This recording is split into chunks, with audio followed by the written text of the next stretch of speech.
نحمده ونصلي على رسوله الكريم أما بعد أعوذ بالله من الشيطان الرجيم بسم الله الرحمن الرحيم والصلاة والسلام على سيد المرسلين وعلى آلك وصحبك أجمعين برحمتك يا أرحم الراحمين اللهم صل على محمد وعلى آل محمد وصحبه محمد وبارك وسلم عليه اللهم صل على محمد نبي أمي وعلى آله وسلم تسليما جزا الله عنا محمدا ما هو أهله جزا الله عنا محمدا ما هو أهله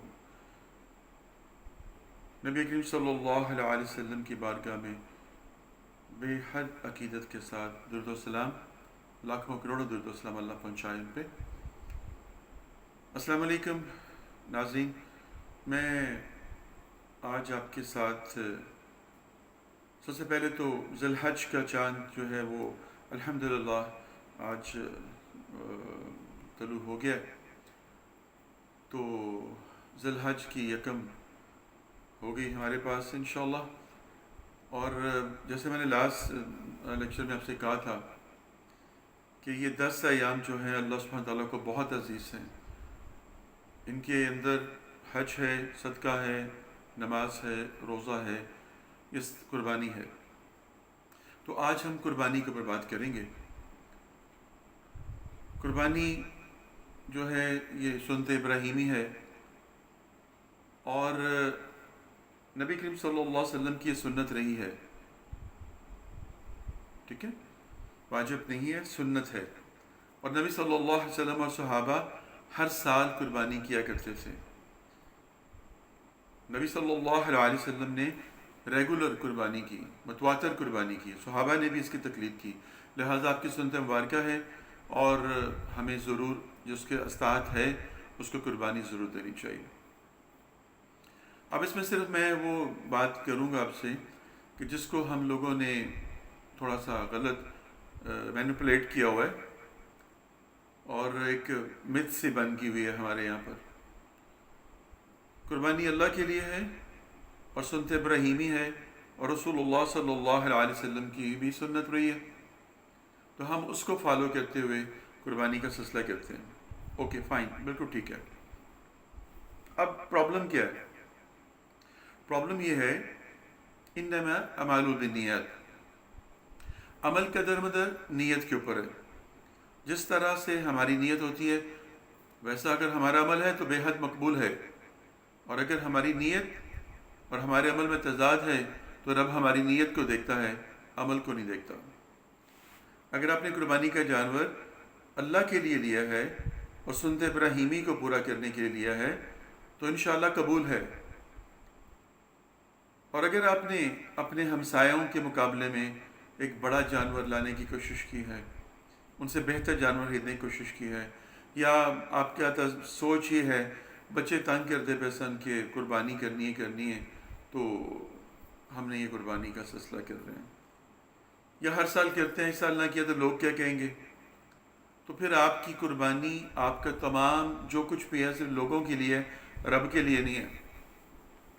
اور اگر آپ جو ہیں اللہ سبحانہ تعالیٰ کے لیے کر رہے ہیں تو پھر انشاءاللہ آپ کی نیت سے ہی جب گھر سے نکلیں گے ارادہ کر کے اسی وقت ہی وہ قبول ہوگا اور برکت آ جائے گی اس میں۔ تو اس لیے اپنی نیت کو درست کر لیجئے، بچوں کے کہنے پہ نہیں، سنت ابراہیمی کو پورا کرنے کے لیے، محمد الرسول اللہ کی سنت کو پورا کرنے کے لیے آپ نے یہ کام کرنا ہے خالصتاً اللہ کی رضا کے لیے، تو یہ مقبول ہو جائے گا۔ بچے تو ڈیفینیٹلی خوش ہوں گے، گھر والے بھی خوش ہوں گے، لیکن اگر آپ نے دکھاوا، نمود و نمائش کے اندر یہ بات کی تو اللہ قبول نہیں کرے گا۔ اب اس میں جو معاملات ہیں وہ سارے کچھ بنیادی فیکٹرز کو تو میں نہیں ڈسکس کر رہا، یہ تو ظاہر کی قربانی ہے، ظاہر کی قربانی ہے، جسم کی قربانی ہے، ایک جانور کا جسم آپ قربان کر رہے ہیں اللہ کے پاس۔ اللہ کہتے ہیں مجھے تمہاری گوشت اور خون کی ضرورت نہیں ہے، مجھے تمہاری نیت کی ضرورت ہے۔ دراصل قربانی ہے کیا؟ پہلے تو میں جو ہماری ظاہر کی جو قربانی ہے اس پہ کچھ بات کروں گا۔ میں نے بتا دیا آپ کو کہ قربانی کا جانور دیکھیں، اس کے اندر کوئی عیب نقص وغیرہ نہ ہو، ٹھیک ہے جی، آپ نے سلیکٹ کر لیا، اس کو اللہ کی راہ میں قربان بھی کر دیا، آپ خود بھی کر سکتے ہیں، اس کو کسی سے کسائی وغیرہ سے کروا بھی سکتے ہیں، کوشش کیجئے کہ خود بھی کریں، کیونکہ یہ بھی سنت ابراہیمی ہے اور سنت محمد صلی اللہ علیہ وسلم۔ اب سیکنڈ چیز جو ہے وہ یہ ہے، قربانی کا گوشت جو ہے، جو میں نے چیزیں دیکھی ہیں میں وہ بتا رہا ہوں آپ کو، جو میرے علم میں آتی رہتی ہیں۔ جب قربانی کر دی جاتی ہے تو حق یہ ہے کہ تمام گوشت کو مکس کر دیا جائے، تمام جسم کے جو اعضاء ہیں جانور کے ان کو مکس کر کے تو پھر اس کو بانٹا جائے، 3 حصے نکالے جائیں، ایک اپنے لیے رکھیں، ایک عزیز و خیرت کے لیے رکھیں، ایک مساکین کے لیے رکھیں۔ تو یہاں پر گڑبڑ ہے تھوڑی سی، یہاں پر بھی قربانی کی ضرورت ہے کہ ہم جب گوشت کو دیکھتے ہیں تو پھر ہم کہتے ہیں کہ یہ اس کام کے لیے نکال دو، یہ اس کام کے لیے نکال دو، یہ اس کام کے لیے رکھ دو۔ تو اچھا جو ہے وہ اپنے لیے آپ نے کر لیا اور ملا جلا رشتوں کو بھیج دیا، اور جو بالکل جو رہ گیا ردی وہ اپنے غریبوں میں مساکینوں میں بانٹ دیا۔ تو فائدہ کیا ہوا؟ اپنی قربانی کی اساس کو ختم کر دیا۔ ارے اللہ کے بندے، قربانی تو آپ دے ہی اللہ کے لے رہے ہیں، قربانی کا لفظ ہی قربانی ہے، دے دینا، تو آپ تو اپنے پاس رکھ رہے ہیں، یہ غلط ہے۔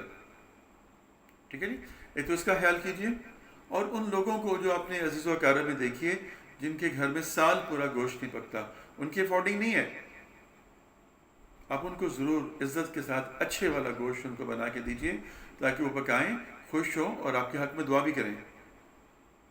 وہ فقراء، وہ مساکین جن کے پاس یہ نعمت نہیں ہے، آپ ان کو دیجئے، اچھے والا گوشت دیجئے ان کو، اپنے لیے بھی رکھ لیجئے۔ شروع میں قربانی کا گوشت 3 دن کھانے کی اجازت تھی، 3 دن سے زیادہ اس کے رکھنے کی اجازت نہیں تھی۔ پھر بعد میں نبی کریم صلی اللہ علیہ وسلم نے فرمایا کہ اب میں تمہیں اجازت دیتا ہوں، تم اس کو سٹور کر لو، محفوظ کر سکتے ہو، کیونکہ میں نے دیکھا ہے کہ بہت سے مساکین ہیں، غربا ہیں، وہ مستفیض نہیں ہو سکتے ان چیزوں سے، تو اب تمہارے لیے اجازت ہے کہ تم لمبے عرصے کے لیے بھی اس کو کھا سکتے ہو۔ تو لوگ اس کو ڈرائی کر لیتے تھے اور مختلف طریقوں سے، آج کل ہمارے پاس فریزر ہیں، وہ بھر لی جاتے ہیں تو سیف ہو جاتا ہے، لیکن وہ ہمارے لیے سیف ہوتا ہے، اللہ کی راہ میں سیف نہیں ہوتا۔ تو ان کو دیجیے جو اس کو بڑی نعمت سمجھ کے کھاتے ہیں اور اللہ کا شکر بھی ادا کرتے ہیں۔ ایک تو یہ بات آپ سے کرنی تھی جو میں نے آپ سے کر دی، اور اس کے بعد جو ہے معاملہ جو ہے کہ جو عزیز و اقارب کے ساتھ ملنا ملانا، آنا جانا، یہ بھی درست ہے، اس کی خوشی کا دن ہے، عید کا دن ہے۔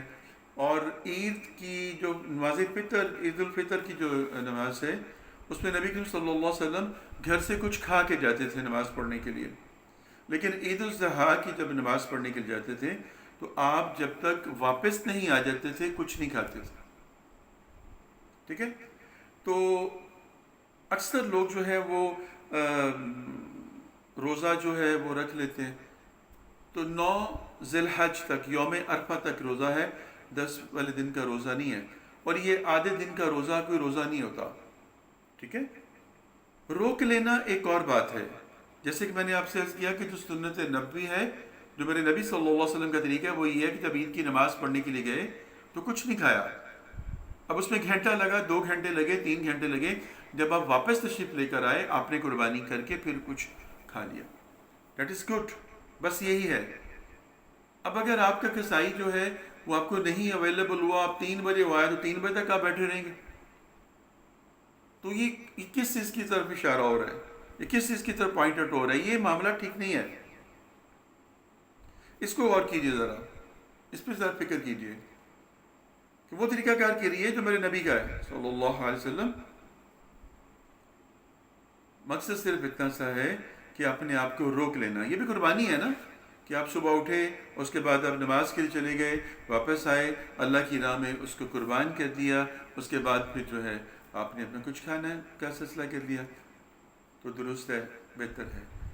تو سنت ابراہیمی جو ہے، اسماعیل علیہ السلام آپ کو جو ہے وہ اللہ کی طرف سے خواب آیا کہ اپنی بہترین متاع، اور باپ کے لیے بیٹا بہترین متاع ہوتی ہے، اللہ کا حکم جب ان کو لٹا دیا پیشانی کے بل، تو اللہ نے جب چھری ان کی گردن پہ رکھ دی تو اللہ نے قبول کر لیا۔ تو سنت ابراہیمی، ابراہیم علیہ السلام نے وہاں پر پرفارم کر دی، اسماعیل علیہ السلام کی گردن کے اوپر۔ رب نے قبول کر لی اور اس کی جگہ پر ایک مینڈا جو ہے وہ بھیج دیا، اس چھری اس کو پھر گئی۔ اسماعیل علیہ السلام پاس کھڑے ہوئے تھے۔ اللہ اکبر۔ جو بات کہنے لگا ہوں اس کو ذرا بڑی محبت سے سنیے گا۔ ادھر جب میرے نبی صلی اللہ علیہ وسلم کے لخت جگر امام حسین رضی اللہ تعالی عنہ جو ہیں، ان کی گردن کے اوپر جب چھری پھر گئی، لال وہ ہو گئے۔ آغاز قربانی کا ابراہیم سے ہوا، اسماعیل علیہ السلام کی قربانی سے۔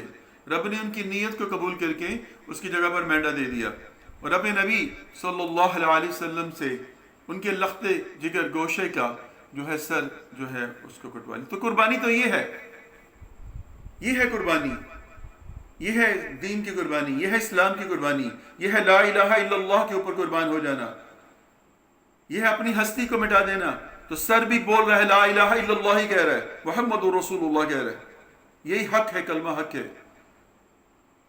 تو حسین ہمیں یہی کہہ کے گئے کلمہ حق جو ہے اس کو پکارنا ہے۔ اب دیکھیے تو شان کیا ہے اہل بیت کی۔ علی کرم اللہ وجہ کے صاحبزادے بی بی فاطمہ زہرا علیہ السلام کے جو ہے جگر گوشے، اور میرے نبی صلی اللہ علیہ وسلم کے سوار کہ آپ ان کے سامنے گھوڑا بنے ہوئے اور آپ کے اوپر سوار۔ یہ شجاعت، یہ بہادری، یہ سب کچھ علی کرم اللہ وجہ کی طرف سے امام حسین کے اندر آیا، اور نبی صلی اللہ علیہ وسلم کا وہ جو نور محمدی تھا وہ آپ کے اندر جاگزی تھا کہ کلمہ حق کے سامنے جو ہے کسی چیز کو جو ہے وہ نہیں مانا۔ تو قربانی یہ ہے، سجدہ میں سر کٹا دیا محمد کے لال نے۔ محمد کے لال ہے تو لال تو یہ ہے جی، یہی لال ہیں، یہی رب کے لال ہیں، یہی لال ہیں جنہوں نے لال کر دیا اپنے آپ کو۔ یہ سکن ہے بشریت کا، اندر لال ہی ہے، اندر والا لال ہے، اور لال جو ہے وہ نور ہے۔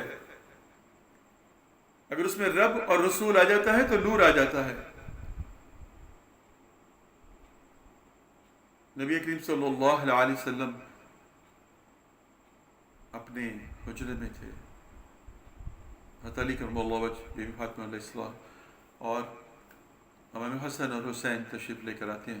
آپ ان کو دیکھ کے کھل اٹھتے ہیں، ایسے اپنی کملی کھولتے ہیں، علی بیٹھ جاتے ہیں، فاطمہ بیٹھ جاتی ہیں، اور امام حسن اور حسین آپ کے دزانوں کے اوپر، تھائس کے اوپر بیٹھ جاتے ہیں، اور آپ ان کے اوپر اپنی کملی ڈالتے ہیں اور کہتے ہیں کہ عائشہ یہ دیکھو، یہ ہے میرے اہل بیت، جو ان سے محبت کرے گا رب اس سے محبت کرے گا، جو ان کے بارے میں بغض رکھے گا دل میں وہ کہیں امان نہیں پائے گا۔ تو قربان ہو جائیے ان ہستیوں کے اوپر، قربان ہو جائیے ان کے اقوال کے اوپر، قربان ہو جائیے ان کی شان کے اوپر۔ یہ ایسی پیاری باتیں ہیں کہ اگر ہم اس کو بیان کرنے بیٹھیں گے تو گھنٹوں گزر جائیں گے۔ میں صرف آپ سے یہ کہنا چاہتا ہوں کہ قربانی جو ہے وہ صرف جانور کی قربانی نہیں ہے، قربانی جو ہے اپنے نفس کی قربانی ہے، قربانی جو ہے اپنی خواہشات کی قربانی ہے، قربانی جو ہے اپنے دل کے اندر چھپے ہوئے نفرت اور بغض اور عناد کو نکال دینے کی قربانی ہے۔ آج ہم جو ہیں وہ بھٹک گئے ہیں، آج ہم ڈی ٹریک ہو گئے ہیں، اللہ اور اس کے نبی کی راہ سے ہٹ گئے ہیں، تو ہمارے اندر بہت کچھ آ گیا ہے، سپیس مل گیا نا۔ تو سب سے بڑا سپیس جو ہے وہ شک، شبہ، وسواس، وہم، ایلوینس، اور یہیں سے فتنے پیدا ہوتے ہیں، یہیں سے گڑبڑ پیدا ہوتی ہے۔ ہم کسی کو موقع دیں گے کم اینڈ ہٹ می تو کوئی ہٹ کرے گا نا۔ تو میں آپ سے یہ کہنا چاہتا ہوں، میں نے آپ سے عرض کیا تھا کہ سورہ حج پڑھیے، اس کا ترجمہ پڑھیے۔ قربانی صرف یہ نہیں ہے کہ آپ نے جو جانور، اللہ کو آپ کے جانور کی ضرورت نہیں ہے، اللہ کو آپ کی نیت کی ضرورت ہے۔ آپ حج کرنے گئے ہیں اور حج جب کر کے واپس آئے ہیں تو آپ نے کبھی دیکھا نہیں کہ کچھ لوگ بہت سخت گیر ہو جاتے ہیں پہلے سے بھی، اور کچھ بالکل سافٹ ہو جاتے ہیں۔ نبی کریم صلی اللہ علیہ وسلم فرمایا کہ ایک بندہ جب حجر اسود کا بوسہ لیتا ہے تو اللہ کے حکم سے وہ یا تو اس کے اندر سارے گناہ جو ہوتے ہیں، ساری سختیاں جو ہوتی ہیں وہ ڈال دیتا ہے، یا اللہ کا حکم جب ہوتا ہے تو اس سے سک کر لیتا ہے، چوس لیتا ہے۔ اللہ اکبر۔ یہ جنت کا پتھر ہے۔ اور بڑی پیاری جو باتیں ہیں، عمر فاروق رضی اللہ تعالیٰ عنہ جو ہے وہ ایک مرتبہ حجر اسود کے پاس تھے اور کہا کہ حجر اسود تو اپنے آپ کو جو ہے بڑا معتبر نہ سمجھ، تو میرے لیے پتھر ہی ہے، لیکن چونکہ میرے نبی صلی اللہ علیہ وسلم تیرا بوسہ لیا ہے، اب میرے لیے تو معتبر ہو گیا ہے، اب تیرا نسبت معتبر ہو گئی ہے۔ تو یہ نسبتوں کے ساتھ جڑے ہونے کی وجہ سے بات ہوتی ہے۔ نسبت رسول اللہ سے ہو جائے تو سارے معاملہ درست ہو جاتے ہیں۔ میں نے آپ سے عرض کیا تھا کہ نفس آپ کا بدترین دشمن ہے، یہ آپ کے اندر گھات لگا کے بیٹھا ہوا ہے، جہاں کہیں اس کو موقع ملتا ہے یہ اپنا کام کر دیتا ہے۔ اب جتنا اللہ کی راہ کی طرف آتے ہیں آزمائشیں بڑھتی جاتی ہیں، مشکلات بڑھتی جاتی ہیں، معاشی طور پر اور سوشلی آپ کو ہر طرح سے پرابلمز آنی شروع ہو جاتی ہیں، ڈومیسٹیکلی پرابلمز آنی شروع ہو جاتی ہیں، آپ کے پرسنل کریکٹرز کے اوپر الزام اور تراشی آنی شروع ہو جاتی ہیں۔ رب کہتا ہے کہ میں دیکھوں تو صحیح اس کے آگے واو لیلا کیا کرتا ہے کوئی، یا مجھ سے گیلا کرتا ہے کوئی، یا کوئی کہتا ہے کہ اچھا رب وہ بھی تیری مرضی یہ بھی تیری مرضی۔ عطا رب کی ہے، حکم رب کا ہے، دینا رب نے ہے، فیصلہ اس نے کرنا ہے۔ اس کی بارگاہ میں کون کس قدر اپ ہے، کون کس قدر ڈاؤن ہے، یہ کوئی نہیں جانتا۔ ہماری ساری زندگی دوسروں کو ذلیل کرنے میں، ان کو ڈاؤن کرنے میں گزر جاتی ہے، نیچا دکھانے میں۔ اس نے مجھے بلشٹ کیا، اس نے میرے ساتھ برا کیا، اب میں اس کا گھر پورا کرنا ہے، اب اس کو میں سنا کے رہوں گا، اب اس کو میں جتا کر رہوں گا، اس کو میں یہ کہہ کے رہوں گا، اس کو پتہ چلے اس کا پالا کس سے پڑا ہے۔ یہ ایگو ہے، یہ انا ہے، یہ انا ہے۔ اور زندگی سدا ایک جیسی نہیں رہتی، اتار چڑھاؤ آتے رہتے ہیں، کمزوری طاقت آتی رہتی ہے، کبھی ادھر کبھی ادھر، کبھی ادھر کبھی ادھر۔ تو قربان جو ہے وہ اپنی ذات کو اپنے نبی پہ کیجئے، ان کے اقوال پہ کیجئے، ان کی شان پہ کیجئے۔